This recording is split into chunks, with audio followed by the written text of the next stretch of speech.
right, Greenleaf fans, this is it, the final episode review for Greenleaf. Now, thank you all for the patience. I hope you all enjoyed the live stream I did Tuesday night. I mean, we had a decent sized crowd. I want to say that throughout most of the live stream, we had well over 130 people watching, so that was a great time. I figured that it would be great to connect with other viewers the night of the finale instead of just simply doing a review, which I'm doing right now. Wednesday was a very hectic day for me. As soon as I woke up at 9:30 after getting 6 hours sleep, 5.5 hours working on eBay stuff, I finished right when USPS came, and I helped the guy take out 28 boxes, and I had like 63 envelopes to mail off, and I had a 2-hour conversation with Oscar Toure, aka Vinny Malone from the Haves and the Have-Nots. My first cast interview with a male cast member and a Haves and Have-Not cast member. The interview itself was not 2 hours, but we talked well over 2 hours.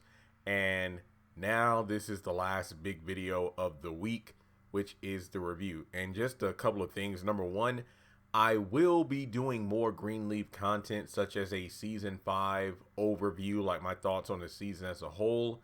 We got our first little, and okay, I don't even know if this show called Delilah is actually the spinoff, because it said from the creators of Greenleaf, so I don't know if that's actually the spinoff or if it's just another show completely. Perhaps it is a Greenleaf-esque spinoff, but it's going to focus on different characters from what we know of the show. Like, let's say there'll be a new focus character of the show. But let me just say this much. During the live stream last night, it was non-stop questions about what's Delilah? Who's Delilah? Who? Guys, the preview itself said from the creators of Greenleaf, a secret project is in the works, Delilah. I don't know. Thank you all. A lot of people have sent me articles with different interviews and stuff like that, which might hint at what's going on. I mean, Empire ended, and now they're doing a show about Cookie, or at least that's what's in the works. So who's to say the same won't be done for Lady May? So without further ado, let's get into the episode. But make sure you like the video, hit subscribe, hit the bell, and select all. That way you're notified when I post content to the channel. And go ahead and follow me on social media. Links are in the description below. This finale, much better than If Loving You Is Wrong. Let's throw that out there right now. In a way, I feel like the previous episode, I feel like the seventh day. I feel like I like the penultimate episode more than the ultimate finale. Behold was good. And when I do my ranking systems, guys, you know, on a scale of 1 to 10, 1 being not good, 10 being very good, or the perfect episode, I don't think this episode hits it. Now, keep in mind, there were a lot of emotional and phenomenal scenes. The first several minutes of the show, from when the episode started to when Bishop was laid to rest, May's phenomenal sermon, and AJ being saved. Great scenes. But I look at the episode as a whole. And as a whole, it did a good job kind of resolving a lot of things, but I feel like there were a lot of things that weren't even touched upon. Main one being the mysterious guy that showed up at the gravesite at the end of last season. I think the episode was called Gratitude. Basically, the young man who appeared and told Grace about expiration dates, but I'll get to that later in the review. I know you all want me to shut up and get into the episode itself, but dang it, I gotta set the scene. Also, I posted on the community tab, Sophia Desiree Ross, I did an interview with her about a month ago. And if you haven't caught that interview, make sure you do. Yes, it was an audio interview. Looking back, I wish I had done video instead, but maybe we'll link up in the near future and do another interview soon. But overall, let's hop into it. So the episode picks up. May's lying in bed with Bishop, you know, puts the engagement ring or wedding ring on her. I say wedding ring because, you know, that was the ring that he got from the safety deposit box. So basically, puts the ring on, kisses him, and is laying with him. And I'm like, okay, how much time has passed here? Because I know at the end of the last episode, she had called 911, and she did all that before. And I know she called Grace, but people say, well, Jeremy, Grace was probably in another part of the house, another wing of the house, so it makes sense that Grace wasn't able to hear. Again, it's a big house, and it makes sense. And May obviously was shook up, so it's like I don't think she was yelling as loudly as she could because her voice was shaky. So it looks like Bishop was, I mean, correct me if I'm wrong, but it seems like May kind of positioned Bishop in a sleeping position, like if he was just asleep, not across the bed, but, from the head of the bed to the foot. I'm just like, so Bishop legit died, and, she, put him in that position, and then she walks out of the room. And we got a brief scene of Grace kind of scolding Sophia. Sophia doesn't really care. It's like, look, the pictures thing, it's no big deal. It's handled. Okay, Mom, don't worry about it. Because Grace is like, wait, so you're not going to school because of these photos and, the whole Dante thing. I still say Nikki was the one that leaked the photos due to the fact that she was the one who answered the phone. Because, what was it? Nikki was chilling at Dante's. The phone kept going off. She answered it, then hung up. I think Nikki herself did the photos rather than Dante doing it. That's just my opinion.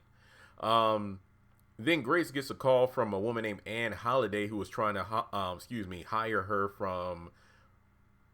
hey, move up to New York 2020. Let's do this. I'm put in charge of hiring, strong, dependable black women, which I think is a pretty interesting dynamic there, especially in today's climate. And yes, I know this episode was filmed in early 2019, but still relevant in today, especially with the BLM movement going on. So Grace said she'd think about it because, going to New York is a big jump from, being in, Tennessee with her family.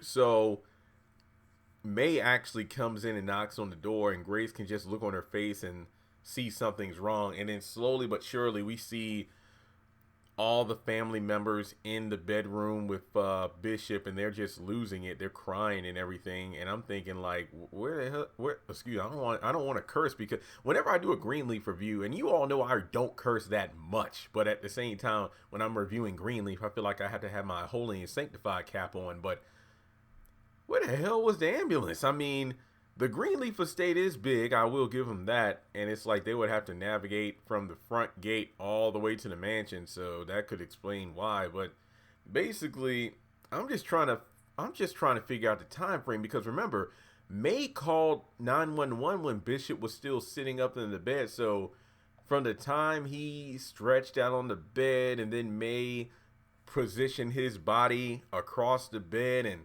slowly made her way to Grace's room, which I don't know how far that was from May's room. I haven't done the measurements, if you will.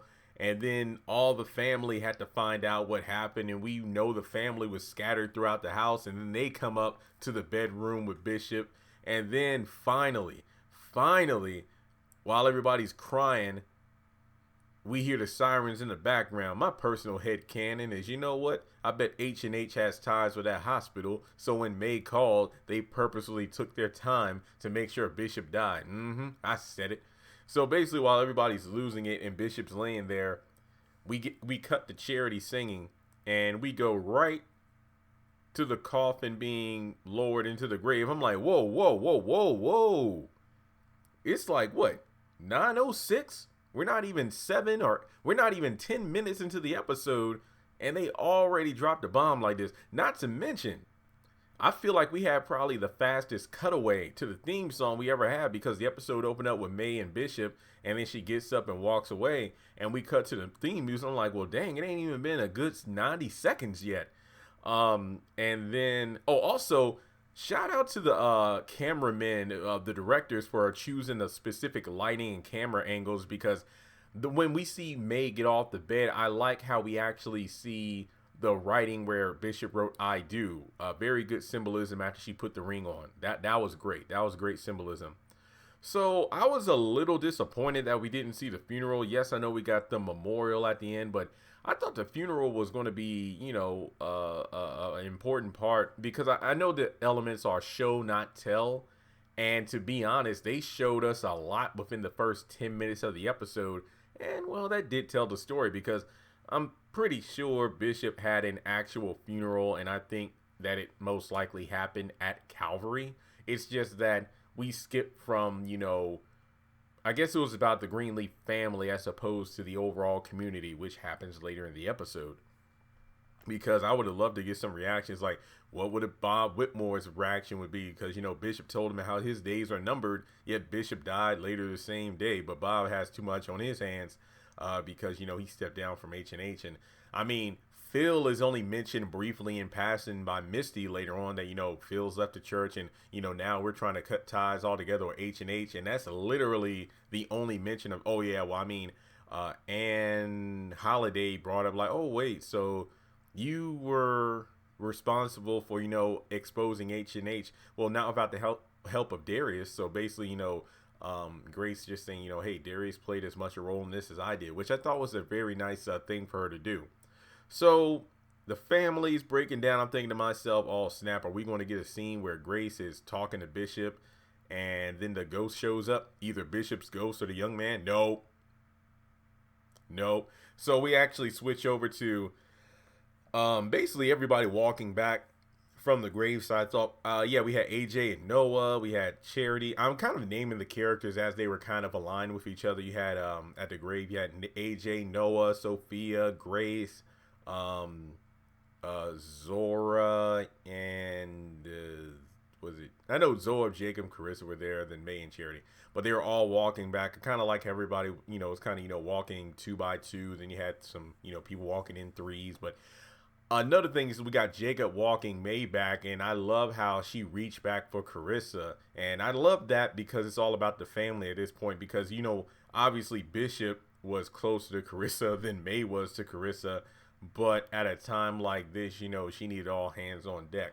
So then we go over to the dining room table, and we got May staring at everybody staring at the empty chair that Bishop sat in, which was obviously sad. And I love how AJ was like the first one to speak up. I mean, it's like they say, the first shall be last and the last shall be first. You have the last man to actually, or the last person in the show who really got to interact with Bishop, because it's like AJ was the person who spent the least time with Bishop, yet in that short amount of time, you can really tell Bishop made an impact on AJ's life. He even says, if it's weird how I miss somebody so much who I barely even know. It's like nobody talked to me like that the way he did. And it wasn't even like, Bishop talked down to him, but someone really explaining to him the meaning of being saved and, living a good life and things of that nature. And I thought that was very intriguing.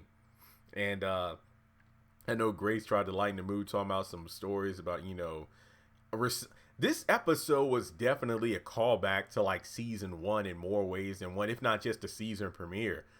Just some of the dialogue that was used. And then, AJ once again, look, I don't care how much long it takes, a month, a year, I want to finish that car. And I like that. And then May gets a phone call because Misty, oh yeah, after May gets the call, I think everybody raises a glass to toast to the bishop.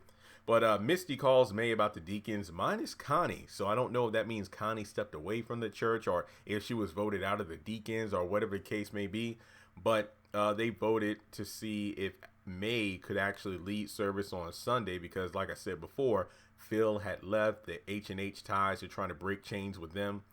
And you could tell on May's face that, yeah, she would do it, but you have to take note of the fact that May didn't jump at the chance. Oh, they want me back. I'm going to be pastor. No, she understood like this was a one-time thing, and it was to honor the bishop and really bring home, what the church has been through, how it started, and just to kind of reflect on the past, which is ironic because that's exactly what Charity wanted to do in the final service at Calvary before it got torn down on that Tuesday, but Charity and Phil weren't having it. And then, her talking to Connie is how she got fired. So then we go over to Noah showing Grace his new place with AJ. And I did a video on this because this was already a clip that was released on Tuesday morning, Tuesday afternoon. Apparently things are going extremely well for Noah. He got a job like head of security at like a college campus in the area. Isabel, it's going to be a clean divorce, no alimony. She doesn't want it, so they're cutting ties. And I'm thinking to myself, well, dang, how many people divorced can say that's actually what happened? And then AJ's on the phone. Like, I thought, oh wow, this is going to be an interesting dynamic. Don't tell me AJ's going to leave. No, no, no. He was talking with the doctor his first week on those pills or whatever prescription they put him on. And look, I don't remember the medical terms. All I know is he's doing better. And I'm like, that's great. And then Grace's like, can I give you a hug? Like, no, can I give you a hug? You the one who set me up with that doctor. And I'm like, this moments like this, man. Moments like this. Fantastic. So I think Grace even said, hey, this is expensive, but I want to help, because basically Noah was like, look, is it still the plan to give up the house? And Grace is like, yeah, yeah, that's the plan. Well, if you need a place to stay, you can stay with us. Saying, and I'm thinking, dang, Noah must have great credit, or maybe he already had money, and maybe his mom has decent money. Because I'm like looking at a house like that, I'm like, dang. I mean, you were looking into that new house and you haven't even got your first paycheck from that job yet. But I like the fact is, like, I want AJ, to be in a nice place like this, which I love. I love that dynamic. But this really makes me wish we had more scenes of Noah and AJ. I mean, we only hear about how they interact when Grace isn't around. We don't see how they interact with each other. Like, I wish we could have seen AJ meeting his grandmother on Noah's side, or Noah and AJ talking and Noah warming up to him. Or that would have been great to see. But, well, that's what happens when we only get 8 episodes. So on their way outside, Darius calls Grace, and I love how AJ's voiced even so, who's this Darius? So, and I just love the fact that you could tell the AJ and Grace dynamic got better as well. I'm guessing, like, during the days between Bishop's passing and the preparations for his burial, a lot of things happen off screen. Again, it's like a lot of showing instead of telling. Like, I know we didn't have to have 20 episodes between the time Bishop dies to when he's buried, but I just feel like a lot of things happen during that, again, the first 7 minutes of the episode, but we don't really know what exactly happened. So the nice product placement with the Buick, because I'm wondering, like, I saw how Grace was hitting the gear shift and using the, like, rear view cameras to see behind her, and I'm like, oh snap. I was nervous now, because I'm like, I hope they don't hit anybody, but I'm like, oh, okay, because right after that scene we get a commercial break about the Buick, and I'm like, I see what you did there. So we go over to Jacob and Carissa. She asks if Winky can stay at the house for a little while, because she's going to be looking for a new place for her to stay. And Jacob was basically saying, like, hey, where are you staying? Where are you working? Do you want to just stay at the house for a little while? No need for you getting a hotel. And Chris like, nah, I'm not trying to confuse Winky, and I'm not trying to confuse you either, because it's almost like Jacob was having second thoughts about everything.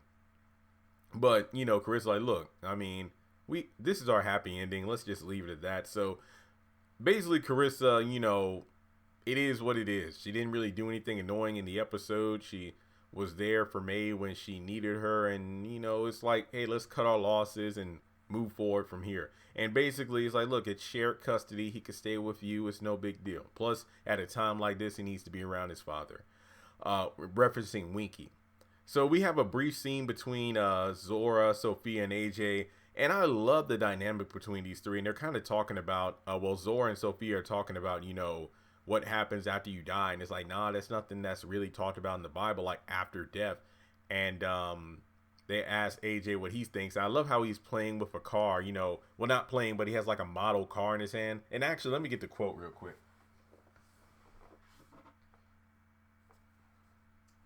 And while I'm looking it up, I'm going to say it again. Make sure you hit that subscribe button and the thumbs up button. I'd really appreciate that, because I really love AJ's quote.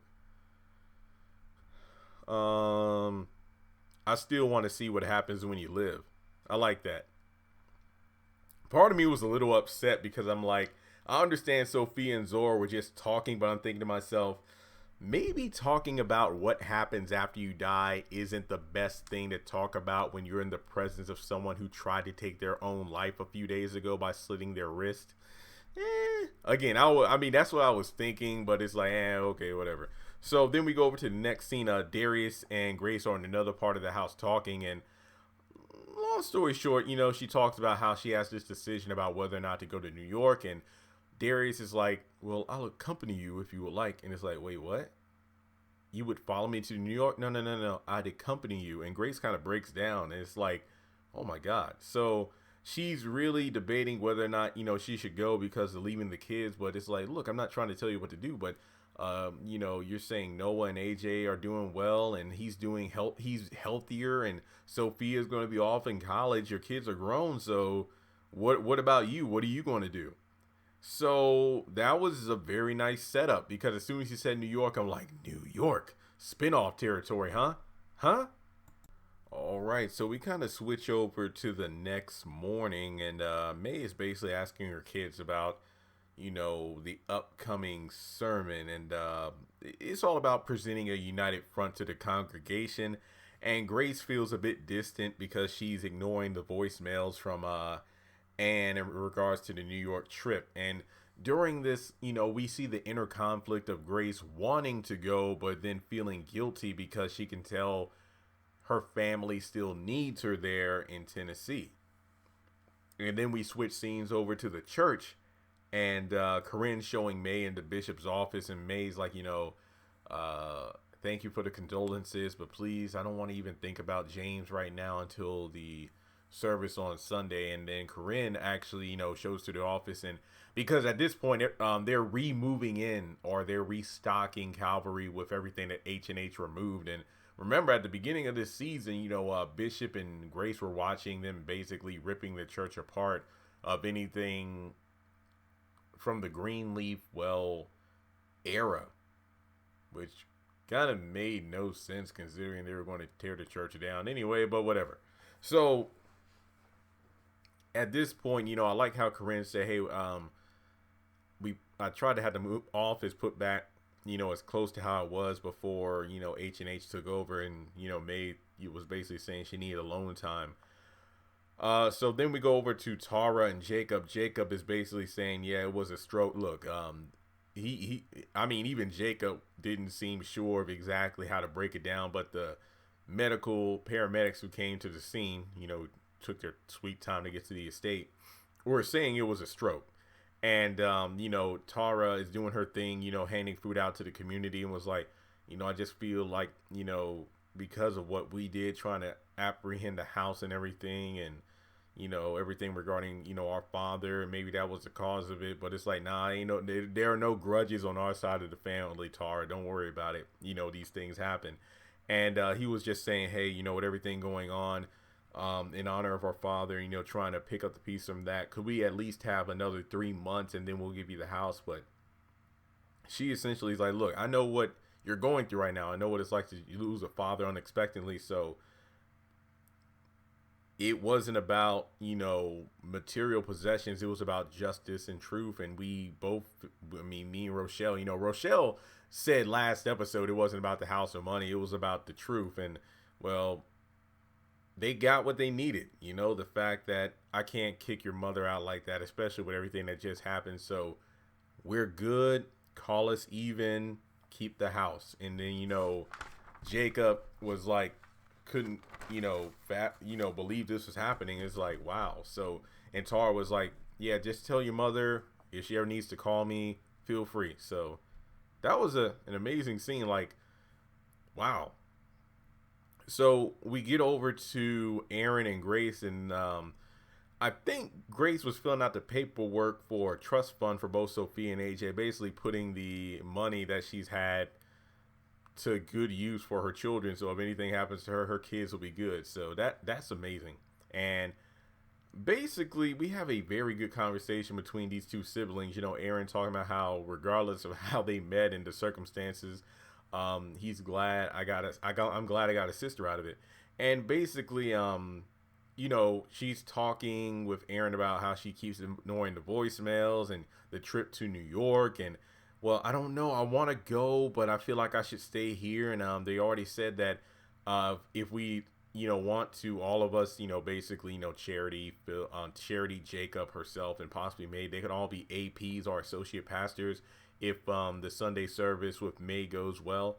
And basically Aaron gives her a vote of confidence in regards to, when it came to my struggle of deciding on, do I want to be straight or be true to myself? And when it comes to Grace, it's kind of the same thing. Do you want to be stuck in this lifestyle that you feel like everybody is shoving you into, or do you want to do something for yourself? So yeah, I didn't really follow everything he said, because I really couldn't relate, obviously, to being closeted versus being one's true self.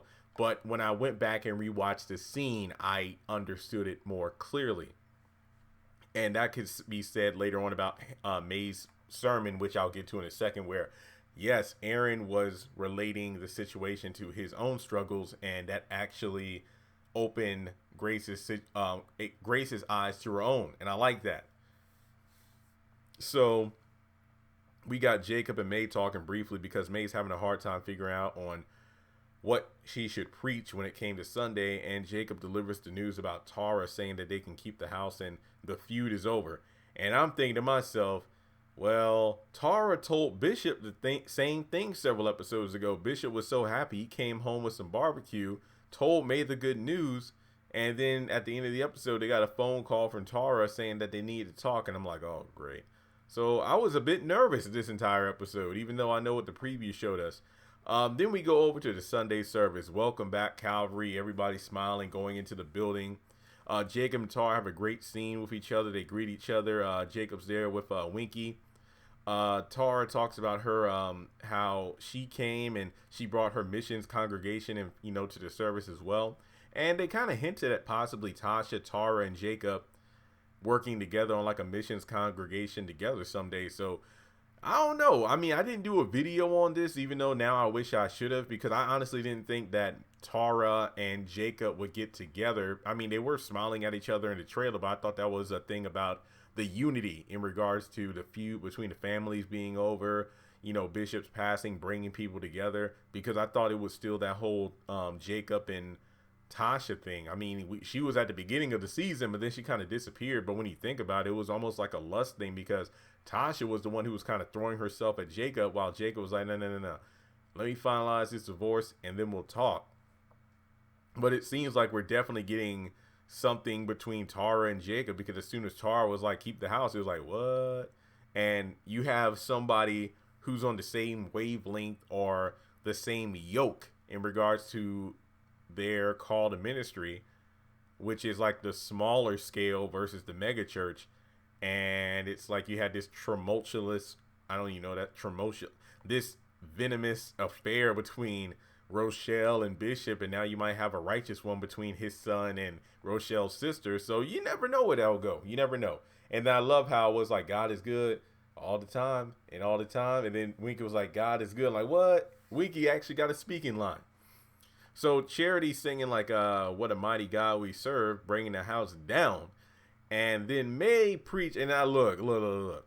I can't really get into the entire. I feel like I got to do an entire video separate about May's sermon, but basically it's about letting go of the past. I feel like we got a great tease of this in the trailer for the actual finale then itself. But basically May, and this goes back to the Aaron conversation with Grace about how you don't have to be LGBTQ or closeted or whatever orientation you want to plug into this conversation to actually see what Aaron's saying.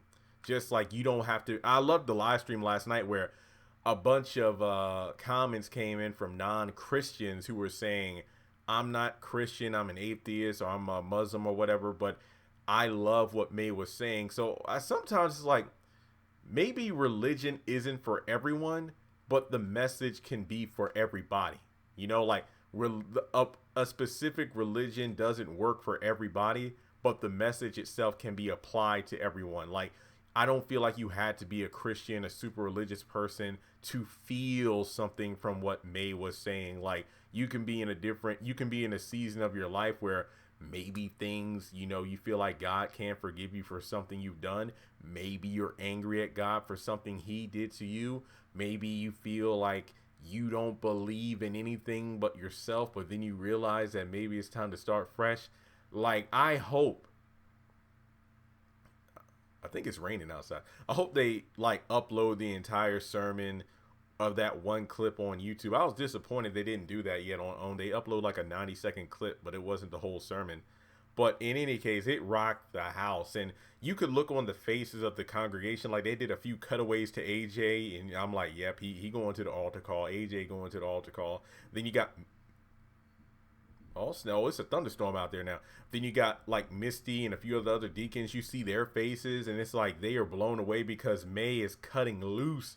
And I love how she was wearing that royal purple to kind of represent Bishop. And then I think we had a picture of Bishop on the stage, and then in the back on the wall we had a photo of the whole Greenleaf family. So it was all about coming together. And then when they did the altar call, AJ went down and everybody lost it. You got Charity and Jacob, then Grace rushed down there, and when May saw AJ, she couldn't hold it in anymore, and it was a wonderful scene. So then we're winding down to the end, people, because after May had finished speaking, I think Sophia told Grace that it was time for her to start new and go, basically giving Grace that, hey, Mom, it's your time. It's time.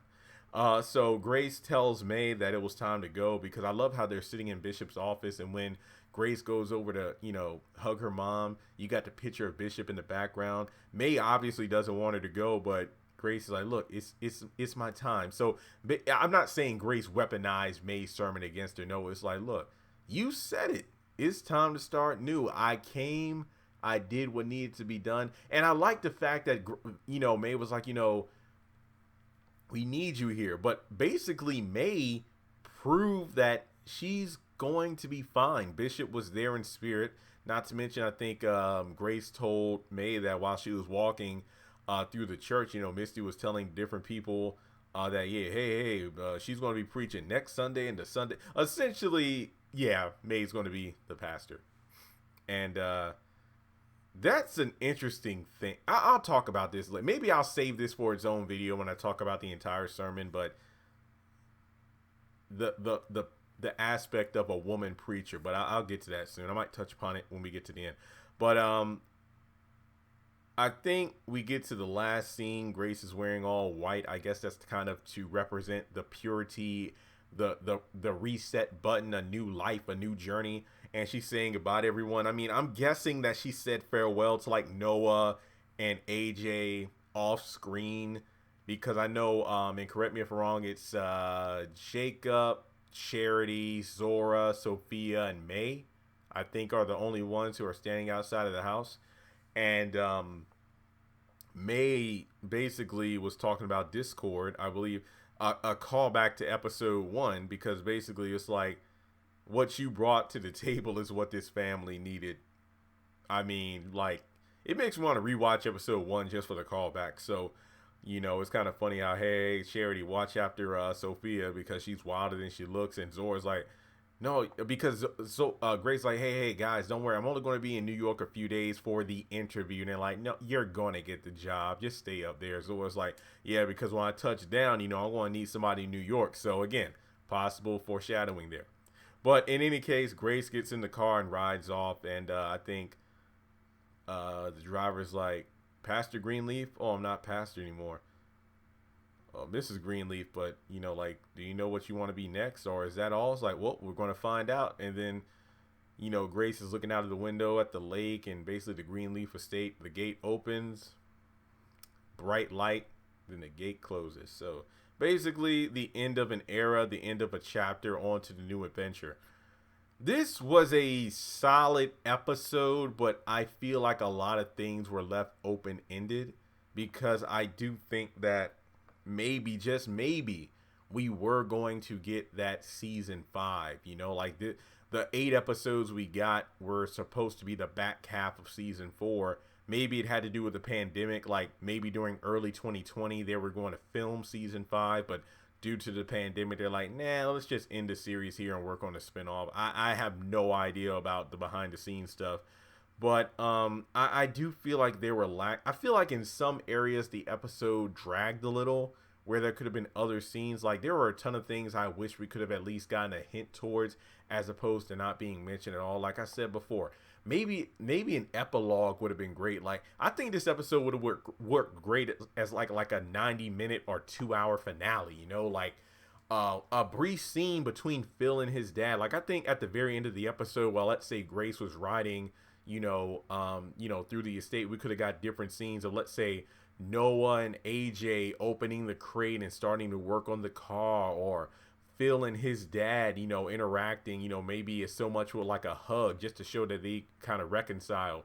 Um, like I said, I still hold to my theory that I think Phil would have been the one to start running H&H, because essentially he was running H&H because he told Charity, I am Bob Whitmore, writing the book and the speeches and whatnot. He was essentially running it from behind the scenes. Basically, he can use H&H for good to kind of make up for his past and his mother through Edenvale Lending. Um, you know, Maybe not skip ahead too far, like, a Grace in New York with Darius and whatnot, but maybe a scene of, a banner across the church, like Pastor May Greenleaf, or then we can get various scenes of, like, AJ, Sophia, and Zora just playing outside talking or something like that. Maybe a brief scene between Tara and Jacob, kind of showing us, ooh, are they going to end up together? Charity and either Phil or Charity with May. Like, there could have been a great scene at the end where, let's say, somebody's doing the voiceover, whether it be May throwing down some last words of wisdom, Charity singing a song, or Grace's inner monologue, and then we have like various scenes show up. But again, that's it. It was great for what it was, but I feel like there were so many things we didn't get. Like I said before, like, what if Grace like got the driver to go over to the grave so she could see Bishop one last time, or before we switch over from Grace talking to May about how she's going to leave to Grace standing outside of the house with everyone, Grace could have been at Bishop and Faith's grave, telling her father and sister goodbye, and then maybe she could have gotten some last words of wisdom from beyond the grave from Bishop, or we could have saw the young man again because he just appeared out of nowhere at the end of last season. But we didn't get that. And Alexa, I mean, we didn't know, wait, is that Jacob's daughter or what? I will do a video again going over the entire season, unanswered questions and storylines, May's sermon, and in the spinoff. So there's a lot for me to talk about. But this is the last big video that I'm going to do because, well, this was the finale. But that's all I got to say. I would say that I would rank this episode about an 8 out of 10. 8 out of 10. Like, I thought it was pretty good, but it's hard for me to really rate. Like, if we did not know a spinoff was coming, I would probably give this episode like a 7. But the fact that we know a spinoff is coming, I can't be too mad, because maybe the spinoff will answer some of the unresolved plot points of this episode. But I really do think we should have at least gotten like a 90 or 90-minute finale. I think that would have really helped. But let me know your thoughts in the comment section below. Thanks so much for joining this journey. I wish that I had jumped aboard earlier when fans and my mom told me to when the show first started. But better late than never, right? I believe season 5 is coming to Netflix soon, or it's already there. And there are a couple episodes I'm definitely going to rewatch. But yeah, with that being said, thanks so much for tuning in. If you would like to donate to the channel, feel free to do so on PayPal or Cash App, or join Patreon for as little as $1 a month. Thanks so much for tuning in, and I'll talk to you soon.